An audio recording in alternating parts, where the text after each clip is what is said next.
a sound off show. We do this live and we bring people on, and we generally have people on the podcast audio only. We get their backstory and then we bring them back for catch up. And Matty Staudt is back, and welcome and thank you. I assume you're in Los Angeles. I am in Los Angeles, and I've now shared it on my social media. So, yeah, still in LA. Enjoying the weather. Well, it's the best weather in the world now, isn't it? It really is. I tell anybody who's got a naysayer of LA, I'm like, you live here a few years and see what you say. Yeah, and you're originally from West Virginia. We got that in your backstory, and you're a big fan of the Mountaineers, is it? Oh, yes.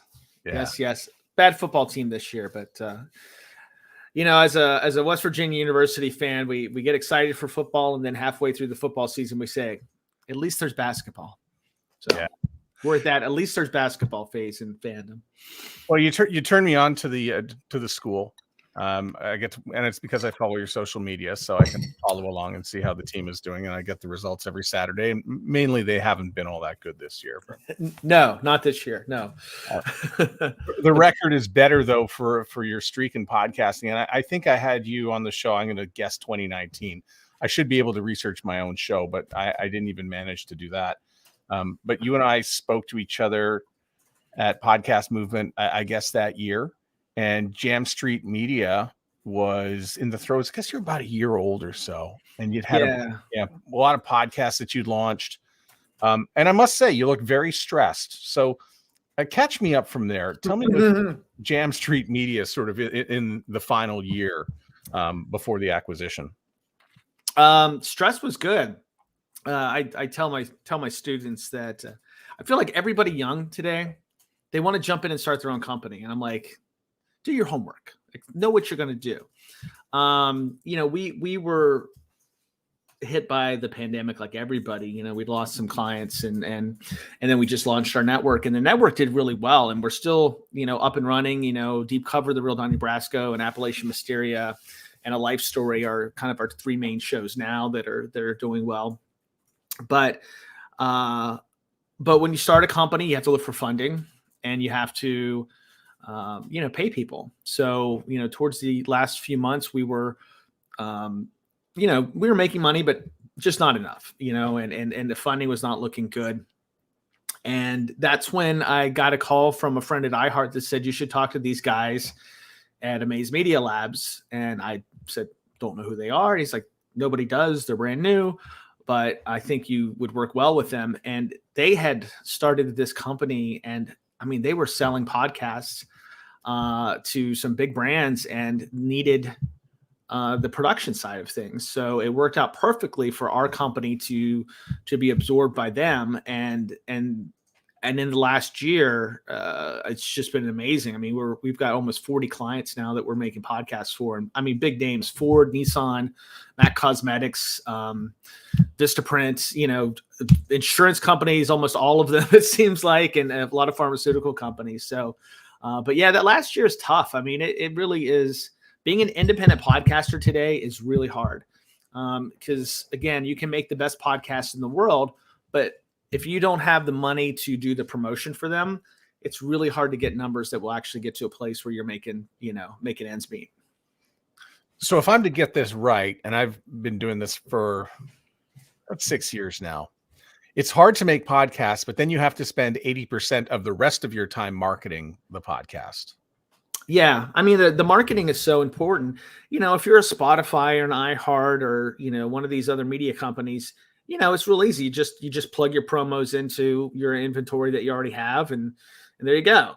But for an independent, you've got to get that, you have to get into that inventory. So you're going to have to pay for it, figure out some ways to swap, but nobody wants to swap when you're just starting out. You don't have a lot of downloads. We had a lot of luck with social media, though. We found a lot of ways to do guerrilla marketing for our podcasts, and especially for Deep Cover. That's the show we have with Joe Pistone. We knew there's a fan base there. We know there's people that are interested in the Mafia, and there's people that loved him and loved the movie.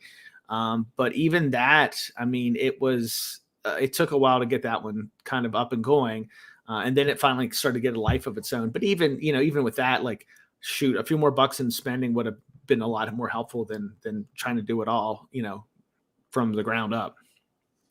But you're still big into the promo swap. That's good. And the social media, that's also been very good. But you ran the podcast division at iHeart a few years ago. And do you look back and sort of say they've got it a little bit easier because they've got more tools sort of built inside their company? Or I don't think it's easy for anybody. And I think the bigger the company, there's more things that come with it. And it's iHeart has its own difficulties. When you work for a bigger company, you've got more hoops to jump through and different things to do. But if I'm a podcaster and I have my podcast in the iHeart umbrella, you will get a lot more promotion and that's why people sign deals with companies like iHeart and Spotify and why independents like myself are usually looking to sell our shows to a Wondery or an iHeart or someone so that they will get the attention that they need and get them out there.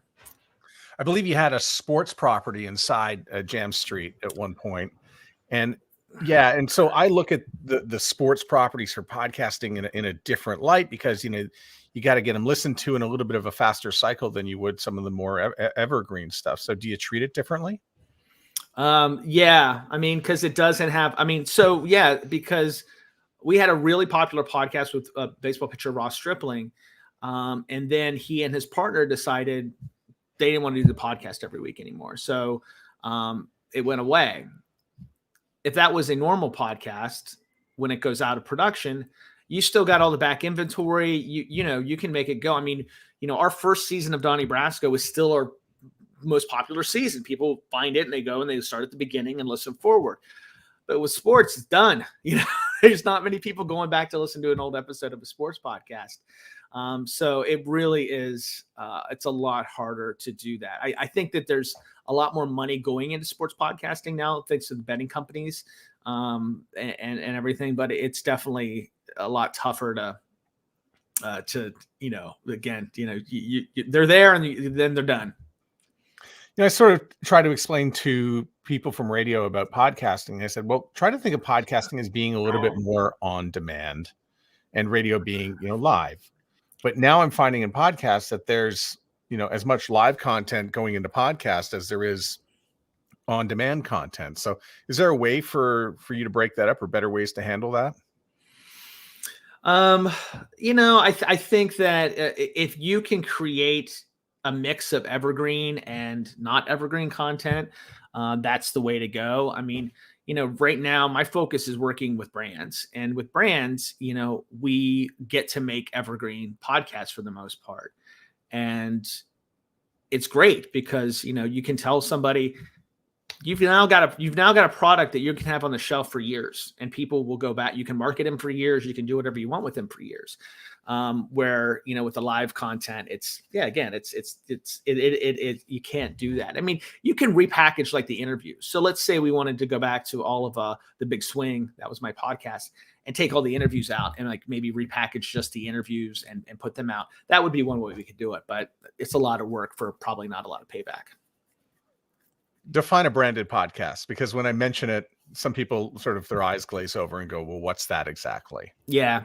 So I get that. And basically just think about a branded podcast is a podcast that a brand presents, and it backs up their values. Let me give you a couple examples. So for Amarin, probably a company you've not heard of. They're a pharmaceutical company. They make mostly heart health medicine, and they're very much in that industry. The podcast is hosted by ex-NFL player Ron Jaworski, and it's about men's heart health. And we talk to doctors and nutritionists, and it's on the outside of it, it's just a cool podcast about, men's health. But the brand's paying for it, and it's part of the brand's branding. So, what they aren't is our commercial. They aren't, let's talk about our drugs for 30 minutes. In fact, that's the last thing I'll tell a client to ever do. It's like, if you want to sell something, this is not the medium for you. We do have one sports podcast. We do it for BetMGM. And it's a comedian, Giannis Pappas, and Olivia Harlan Decker, who's a sports journalist. and it is a really fun, cool podcast.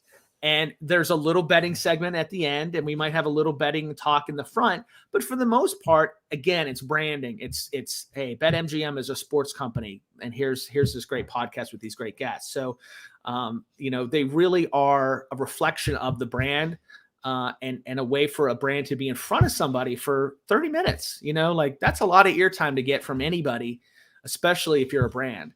So, and then you can, you've got all that content, you've got the video, you can take the transcripts and make blog posts. A lot of content comes out of just one podcast for them. Yeah. And the tricks of the trade begin to creep in, of course, which is you got to have a solid website. You want it to be well hosted. You want to have great metadata and all the other stuff that you've, acquired over the years and all those skills. But now you get brands who come to you with an idea for a podcast. It sounds to me like you're doing a little bit of casting, like who's going to be the person who's going to be the best host for this program development. It depends. Sometimes that's the case. A lot of times the brands will have somebody internally, they want to get some thought leadership out of it. So that's when I'll put on my talent coaching cap and I'll work with them as a talent coach. It really is, every client's a little bit different, but I think if I'm looking at my crystal ball, I think you'll see more brands getting into this space where they're branding themselves on a podcast that's maybe in production and is existing, or again, doing like we're doing, like, hey, we have this idea, we want to do something about this. Can you find us the talent and the guests and all of that? And that's what we do for some of our clients. And again, and they also, the other thing that they ask for is internal stuff. We do a few internal podcasts for companies that are really big, and it's a great way for the CEO to talk, or the CMO to talk to the whole team without it being a webinar, or, the things that people are like me, like I'm so sick of Zoom. I sit here all freaking day looking at this computer. It's nice to put on headphones and get some information a different way. I'm sorry I made you do this on the internet then. No, it's okay. I forgive you, Matt. Okay. So tell me a little bit about, getting when you get these podcasts together, and you put them out there. I mean, you mentioned a little bit that that you have internal podcast, and as well, you have some that may need some dynamic ad insertion and some that don't. So do you host that in one particular place, or do you spread them around? We keep everything on Simplecast right now, but for the ones that want ads, we use Megaphone. I like I love Simplecast for a lot of reasons, but I really do love. I think Megaphone's by far got the best ad fill system out of all of them. I've tried them all. It really is. I mean, it's tremendously increased our revenue at Jam Street by having access to that. So it really depends. And again, I mean, and some brands will have a podcast already, and then a lot of the times the folks that have already started a podcast have had it done by some folks that work there, and they're all over the place with all their stuff. So, we like to clean everything up and make it pretty and put it back into one feed and get it going that way. So here we are, a couple of former radio guys who found their way over into podcasts. And of course, you did some dabbling before. I believe it was at Stitcher back in 2013. Just correct me if I've got my dates 2008 is when I was one of the founding team of Stitcher. So way back before. In fact, we were an app before there was an iPhone. We came out the year before the iPhone. Wow. We had Rob Walsh from Libsyn on a couple weeks ago, and he was mentioning, the podcasts really have more in common with magazines than they would radio. And I'm sort of listening to the way you're talking about a network and a collection of podcasts and groups. Feels a little bit more like the music industry, where you have like musicians and labels get signed, will sign the musicians, and then it's all about the marketing.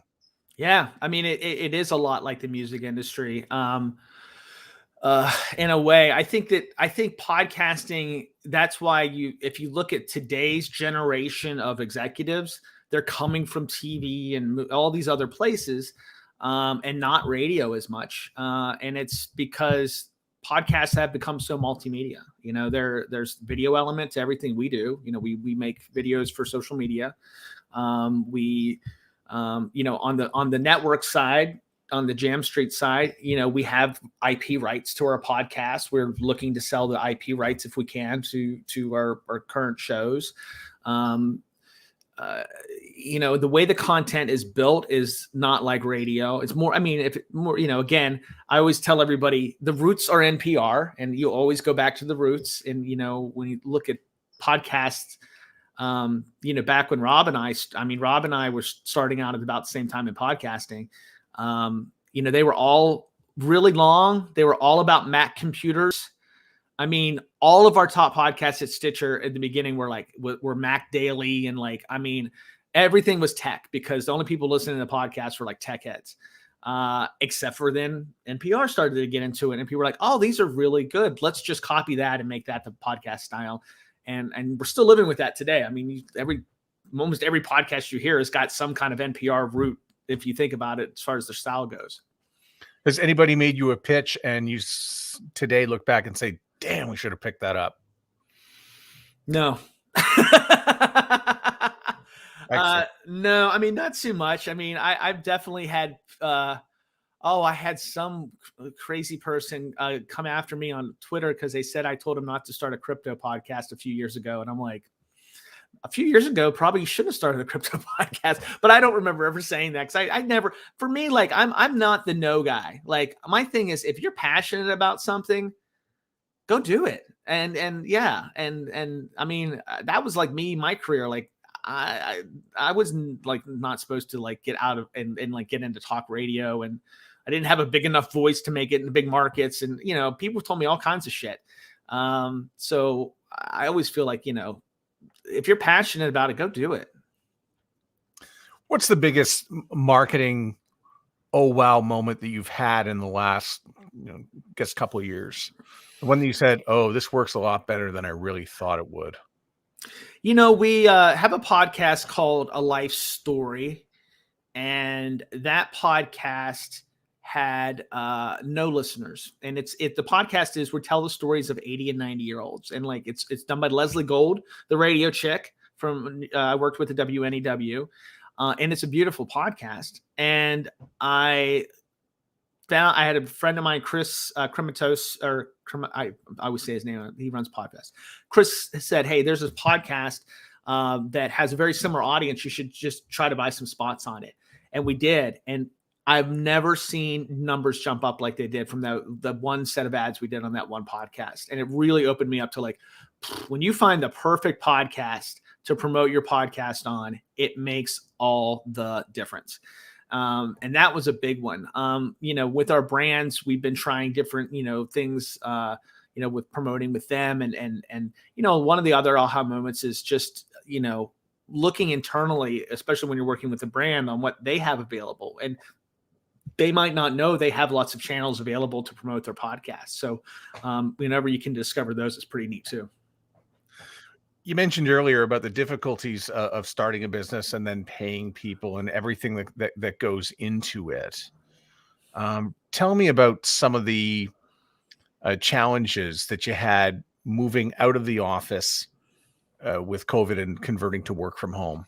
Well, we were work from home at Jam Street to begin with. So that worked out pretty good for us. In fact, it's the only thing that really kept us in business, for the fact that we had, we launched we thought we were going to be doing branded. I very quickly learned how important it is to have great salespeople. I did not. I thought I was going to go out and do all the sales, and I was evidently not very good at it. At least knocking on the doors. That's not my thing. Because now at Amaze, I've got the best sales staff I've ever seen in my life. And these guys are good. They get us in front of everybody. And once we're in front of people, that's when I can do what I do. But if you can't get in front of anybody, you're not going to, I don't care how good your product is. So we learned that right away. That was, for me, that was big. I'll never do that again. I'll never launch without a sales partner. And I think as far as, the COVID was good, because at least with my team, you didn't have any money to pay anybody for a while, and everybody was okay to work from home. They just wanted to work. None of us wanted to sit at home doing nothing. So it worked out. But, we did see at that point, brands just dropped their everybody who we thought we were going to have contracts with dropped because they didn't know. I mean, everybody was so scared last year at the beginning of the year, like what is going to happen. So that's changed a lot now. And I think it's been good. I mean, overall COVID has been pretty damn good for our business. Like for all of us in podcasting, it's helped. Awareness is up higher than it's ever been. I mean, it's great. I mean, when I see a show like Only Murders in the Building, and I'm like, look how mainstream we are. Steve Martin and Martin Short are doing a show about making a podcast. That's awesome. I mean, you told me 15 years ago that would have happened. I would have been like, no way, man. I don't know if this will ever catch on. Yeah. And you've lived in the two cities that I think would really sort of, lend itself to podcasting. You were in San Francisco at one point, and now you're in Los Angeles, where it kind of feels, I don't want to say there's a home base to it, but I see the numbers. And I would just think that everybody in Los Angeles just sits in their car to listen to podcasts and just drive around and get stuck in traffic. I did that a lot during the pandemic, to be honest with you. I would get in my car to go listen because I like to listen in the car, but I had nowhere to go. So I would come up with reasons to go to the store, and I'd go to the store in the valley. Like I could drive an hour just because it's fun to, wanted to catch up on slow burn or whatever I was listening to. This is a really good podcast listening town. It's definitely, I mean, in general, it's just kind of, it is neat. It's weird for me because when I talk to people about podcasting, over the years, the different, it's gone from, I don't know what that is. Is that a job? What are the, like, why would I listen to those? To, oh, they're really great. I love them. They're really hot. And, and I'm like, they're hot.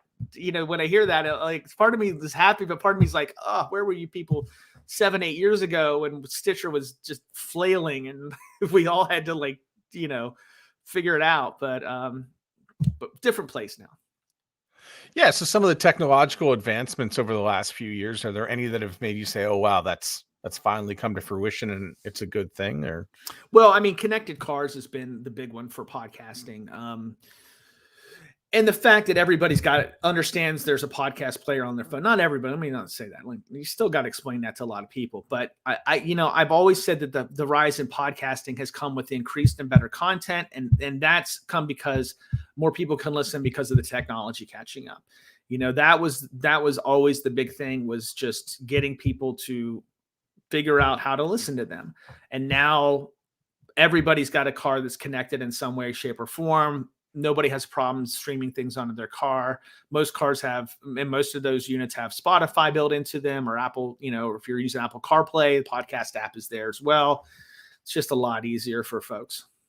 Both you and I have radio in the rear view mirror a little bit. I think we'll always. Is it ever really? I always feel like Michael Corleone. They keep pulling me back. Yeah, it's always in my blood. I think Matt, you might have chimed in when I was talking about dead air dreams. I still have a dream a month where I'm in a studio and for some reason it's only carts and there's nothing on the air and I don't know what to do. I can't get anything on the air. That was actually going to be my next question. Go ahead. Sorry. No, how many times a week or a month do you have a radio dream? I mean, at least 2 or 3 times a month. And it was funny, last weekend, I actually saw my old host, Sarah, and we were at a party for another person I was on the morning show with. And it was the first time I'd been back in the Bay and in a group of people that were fans of the show. And it was great. It's so much fun to have drunk people walk up to you and like be gushy. And I'm like, God, I haven't been on the air in like 12 years. But it's that's the thing about radio that when you're doing morning radio and you're doing talk radio, you really do create like really good fans, and they really care about it because they really know you. Because for me, like, they heard me meet my wife. They heard when I got married. They heard when I got my first dog, and it's really cool. Do you have any advice for radio and integrating podcasts into their ecosystem? Well, I mean, my advice has always been the same, which is whatever you're doing, offer it as a podcast first. Don't give me this, I'm worried about ratings. It's going to help your ratings because then you're relevant. And then creating other content, companion content for your morning show, after shows, things like that. I think there's a lot. And I would say now the big thing is localizing. Localized podcasts are another thing I would say are, more of like, that's the next thing is, really focusing on, micro audiences. And when you're focused on and that's the one thing that radio has always done well, but doesn't do well now because of unfortunately, there's not a lot of local talent left. So if you are local talent, creating podcasts that are unique to your ecosystem and own it. Don't worry about trying to do a national podcast. When I was working at iHeart, I worked a lot with Mojo in Detroit. And Mojo, we created an after show together, and his after show was like 1 million downloads a month. I mean, huge numbers. And Mojo's only in Detroit, and people who have left Detroit, but that's huge, and again, it's just, and that's not the biggest city in the world. It's not like Detroit's, the New York, it is more unique because the talent there is so, especially Mojo, he's like the king of Detroit. He's been there forever, but yeah, I think it's important to do that. I gave a presentation to some radio people last week and actually cited that particular podcast with Mojo as being an idea of something that you should probably do with your radio station. And look what Mojo does, some bits here, repurposed radio here, and away you go. Yeah. Building a network. That's what I did at iHeart with the morning shows. It's like, you have your on-demand stuff, create some after-show content, let your producers. It's the other thing about it is it's really our farm system. Mojo's son, Joe's a great example. I helped Joe start a podcast with two of his best friends, who are both in radio, and just told him, treat it like a morning show, work out bits, do this, then that. And they did. And guess what? Now Joe's rocking Tampa. He's got his own morning show in Tampa. And he'll tell you the podcast was a big part of getting them that gig. So, because we just don't have, they can't come up like I did. There's no kids going into a radio station in West Virginia and begging for a job and getting one and going on the air when you're 17. Like, it just doesn't get to happen anymore. So you gotta figure out other ways to work your talent out. Cause, it's just, you don't get good at anything unless you do a lot of it, and you get to be bad for a while. And it's hard to be bad for a while if you're not getting that chance. You mentioned about, radio with the ability to be local. Podcasting kind of sort of has a way to get in there with dynamic ad insertion or dynamic content insertion. Is that factor into any of your podcasts or your strategies? I think it's going to be a big part of the strategies. And I think, as we're seeing the technology getting so that ads can be localized more with dynamic insertion, that will be, a bigger thing. Most of the stuff we're working with is more national based. So it's not something that we're looking at. But when we work with a company that has specific markets that they want to target in on, that's when, we can turn on those tools. But also that's when it's good to have a good metric system like Simplecast, and then, or also, a Chartable right now. The stuff you get from Chartable is amazing. Those guys are just really doing a great job over there. And you can get a lot of localized data from your Chartable links. Yeah. So tell me just a little bit more about Chartable, because every time I was going through it, I thought, oh, they're just aggregating all the stats that I already have access to, but I seem to think it's a little deeper than that now. It's deeper than that now. Yeah. You've got to have enough downloads to get the stats, but it gets a lot more granular from them. They've just got a lot more services now. They've pretty much, if you can think of it, they've thought of it already, and they've got a stat for that for you. So I definitely think it's, and then those links are great. They're universal links. They work everywhere. They're just great for tracking. So I don't work for any of these companies, by the way. None of them are giving me a kickback. They're just companies I like to work with. So I know I'm the same way. When something works, I'll share it and I say, hey, this works, and this is why I like to use it. I have only used, Chartable at a granular level, and some people have asked me to put some smart links in for cross promos so that you can track and see how well the promo is working on another podcast. And I can't speak to it because I only did it one time, but I understand the technology and enjoy it. Yeah, no, yeah.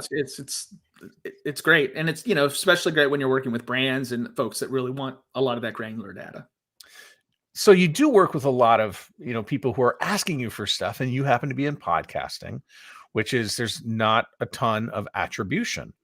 That goes back to, hey, can we get like 2554 women who carry handbags and so on and so forth? Do you want more attribution with and data and stats, or are you fine with what you have? Always want more. Yeah. I tell this about content too. My big thing is I always look at completion rates to see how well I'm doing. If people listen to the whole thing, that's why, like with Donnie Brasco with a deep cover, I knew we had a hit podcast because it was 95% completion rates. I mean, consistently. So I was like, okay, this is good. We're doing that right. And that's when you can start turning up the other stuff. And I tell folks when I talk to them that your friends will lie to you, but metrics won't. You may have 10 friends in one city that say your podcast is big here. Well, no, the metrics say it's not big there, but your 10 friends, they like it. But in the same thing with like your podcast isn't long enough. Yes, it is. I look at my completion rates, and in fact, it's too long. I'm going to cut it down a bit. So, the more metrics, the more attribution you can get, it's always good. And we're totally headed in that direction. I mean, there's so many companies focused on that right now. So with that said, I have forgotten my next question that I had ready. It just fell out of my head. This is what happens when you go live, Matt. I know. I thought you were an old radio guy. You're supposed to have stuff in your back pocket. Yeah, but we sort of passed the 30-minute mark, and then it's kind of like, that's. Oh, okay. It's normally in radio. I would have broke for commercials at this point. Or wrap me up, or Yeah. Hey, I got a question for you. Actually, here was a question about. Okay, all right. Then I'll ask you about completion rates. Yes. What is a good completion rate that you could be satisfied with? I have mine at 75 to 80%.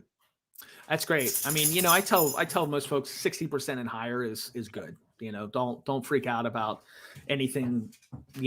Under 60, you got to start looking at what you're doing a little bit. But yeah, that 60% is pretty common, and especially with longer form talk stuff. Yeah, and those in radio who are wondering what the completion rate is, think of it as time spent listening. It is exactly time spent listening. And that was the kind of shows I worked on. And when Nielsen changed to smart, to the meters, that killed our kind of radio, because we lived on time spent listening and not cum. So what are you gonna do? And so I guess if you're familiar with Nielsen, I guess that's why you would enjoy, being on Megaphone, because I think they've got some integrations, don't they? They might. I don't know. Okay. I mean, I was Nielsen was as a radio person, you have a very much a love-hate relationship with Nielsen, but they've really done some good stuff in the podcasting space lately. So as they should, that's where they need to be now. I'll entertain your question now. My question to you was, how are Canadian radio folks in the United States right now? We don't have a lot of local talent left. There's fewer opportunities. Is that the case in Canada now as well? Or does Canada still pretty good about keeping their radio stations on and keeping them live? It's relatively the same as the US, just a little bit different. So you look at the root causes of why radio staff would disappear. If you're, iHeart, you'll probably convert some of that over into podcast or some other toys in the company. In Canada, we've got 2 phone companies that are, they need to sell telephones, and they'll use, ad inventory on radio and TV to do it. They've got sports properties as well that they own. I think they're invested heavily in the Toronto Maple Leafs and a few others. So it's sort of a different vertical for it. But yes, people do get laid off. There are some stations that are, like any market, there's about 3 or 4 that are, live and local, and a few others that have morning shows that are from afar. And it is rather similar. Okay. And sadly, it similar at times. And smaller markets that are not feeling the love when they're owned by one of the bigger companies. And is it still the rule that you have to play Anne Murray and Rush every hour, or Bare Naked Ladies? Isn't that the truth? Or... Yeah, 35%. Oh, it's not just those, but you don't have to just play Rush at the top of the hour. Oh, okay. No, I would like that, though. I think that'd be kind of cool if you had to play Rush at the top of the hour. Stations should play Rush at the top of the hour. Working Man. It's a great top of the hour song. Used to love playing that top of the hour. Yeah. Shout out to Donna Halper, by the way, for Working Man Rush. She added that at WMMS in 1974, and the band took off. There you go. That's awesome. It took an American radio station to do it, by the way. That is very Canadian. And Neil Peart, not on that album, by the way. That's very true. Yes. I know my Rush. I did classic rock. You know, it's funny. I did classic rock radio from like age 17 to 26.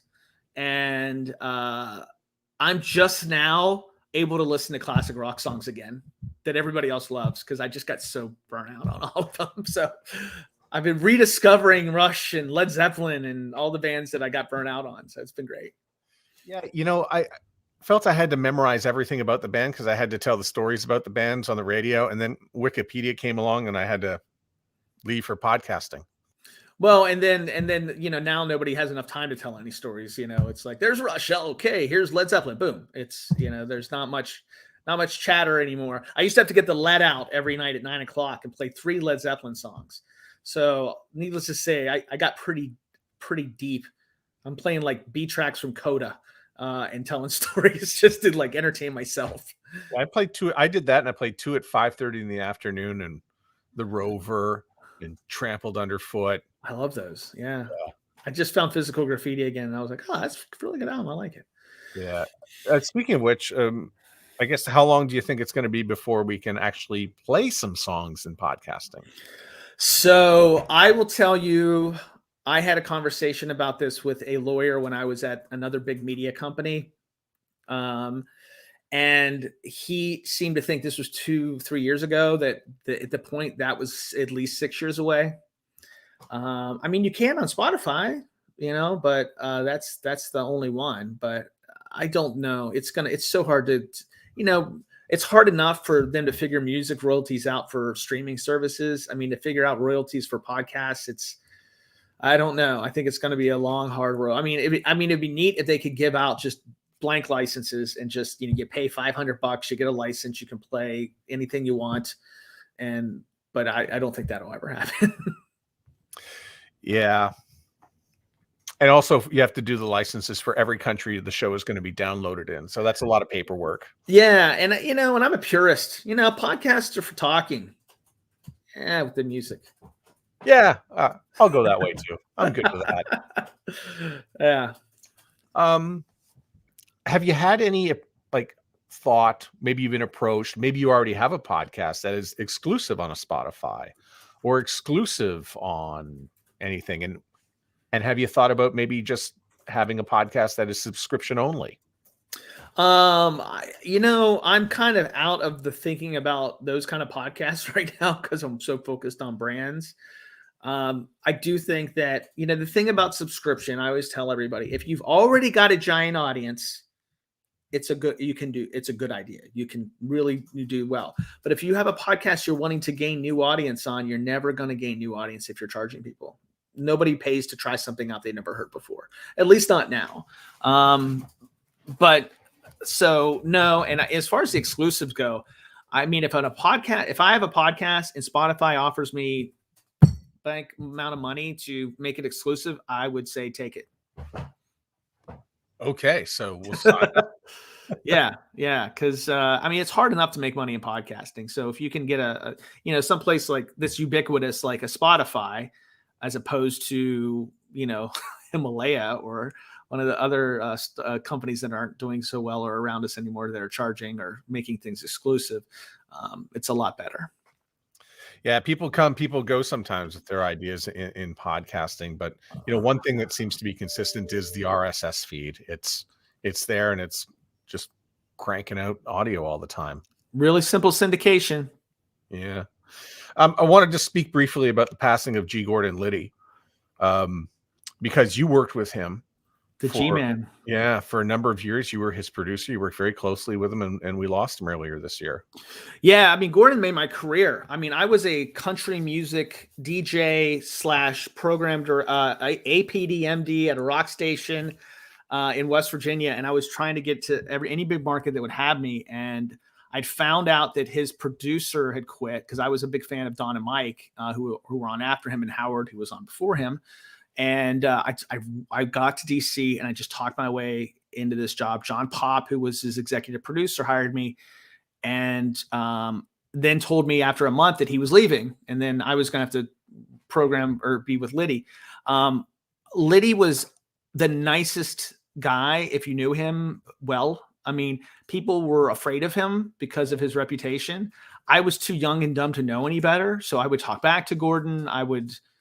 I just did things that nobody else did with him, and it made my career. I mean, honestly, that's how I ended up in New York. Was they were like, dude, he handles Liddy. Let's give him a morning show in New York that we're having trouble with. He was generous, cheap though. I always had to cover. I was making I think I made $25,000 a year, and I'd have to cover our expenses when we go places. It was horrible. Anyway, that's not a really good story about Gordon. But man, talk about, I mean, I have some great G. Gordon Liddy memories. I will never, he loved ABBA, and so did John McCain. So I remember playing ABBA into a segment with Liddy and McCain in the studio, and they're both singing along, and made me fall. I mean, I loved John McCain from that moment forward. He was so cool and such a good dude. And, and then one time Gordon was talking to me about, we were talking about baseball, and he's like, Tim Leary and I used to go to baseball games together all the time. And I'm like, what? And, it turned out Gordon Liddy was on tour with he tried to put Leary in jail a bunch of times. And they went on kind of a tour where one was talking about pro drugs and one was anti-drugs, and they became really good friends. And they'd go before the things, they'd go to baseball games together. They both liked going to baseball games. That to the couple times Gordon decided he had to go to the bathroom in the middle of a interview where we had to have a hard break. And I had to cover and talk while he went over to the plant in the corner and took a pee. I don't know. I've got a lot of great G. Gordon Liddy memories, but the thing I would say that I would remember most about Gordon is like, here's a very conservative man who was also very open-minded and had a lot of view. Like the best guests we had on the show were like Lonnie Davis. Like, I mean, guys who were totally on the left. Where today that never happens. You don't see that interaction. When Gordon was doing it, Gordon would say some outrageous stuff on the air, but he was at his heart a very smart, educated man. So he liked to see both sides of an issue so that he could actually argue his side properly. And it's something that I don't see a lot. He was a lawyer, so he had that background, but yeah, I love that guy. I really did. He was a great guy. So it was, I mean, he had a great life. He lived a lot. But when I worked for him, he was already really old. He was, so, he definitely, and he was tougher than me. He would have kicked my ass back then when I was like 25 and he was 70. So anyway. Yes. So there were two instances in 2021 where I thought, that was one. And then of course the acquisition of your company back in late July. And we tried to hook up a few times to have this conversation, but I'm glad you made it out here today for this one. And by the way, the one in August, that was my fault. I scheduled it, but I was sitting on a dock in Quebec, and I was like, I can't do a podcast from a dock in Quebec. I'm on vacation, so my fault. I love, I went to school there for a semester. So Stop it. Where did you go? J'ai étudié pour 5 semaines et Chicoutimi. Chicoutimi, is that you went to I think you mentioned you went to Chicoutimi at one point. Chicoutimi, yeah. I know. I lived there for summer semester. I loved it. I thought I came back to America and was like, I'm going to move to Canada. Because I was there in the summer. But I love it. I've been taking I told my wife I want to take her to Lac Saint Jean and just, I wanted her to see Quebec and Quebec City and everything. And we thought we would do it last year, but alas, we weren't allowed to go into Canada. So I think it's definitely a trip we're going to make at some point. Well, Quebec City is beautiful. I had a chance to work there at one point and do radio there, but we didn't get the license for the radio station. And that would have been so much fun. And in the end, I had to go to Winnipeg. Somewhere in Liddy, there is she's not a little girl anymore. I'm sure she's my age. I'm sure she's still alive and my age. That I had a 3-hour romance with. So not sexual. This is very, very much holding hands kind of thing. But did love those Quebecois women. Yeah, you can take the ferry from Quebec over to Liddy. Yeah, we did. And we had to, like, and this was actually in high school. I took my senior trip. We went to Quebec and met some girls and went back to their house to like see, everything. And then almost missed the bus to our airport because we were on that ferry. But it's a really random story. Sorry about that. I don't know where that came from. No, just fond memories in general. Anyways, I've got restaurant recommendations in Quebec City if you do wind up going, so you'll be taking. Oh, absolutely! All I remember is what I had. My best piece of pizza I'd ever had was in Quebec City, but at that point I was from West Virginia, so I probably never had any good pizza before. But the cheese, I remember the cheese was real good. Oh, it is good. Yeah. Matty, thanks a lot, my man. Yeah, sorry, I went off a little veered off there at the end, but always fun to talk to you, Matt. I'm not editing that out. That's one of the better parts. That's our Canadian content for the show. Hey, there you go. Yeah. Thanks, man. All right, take care.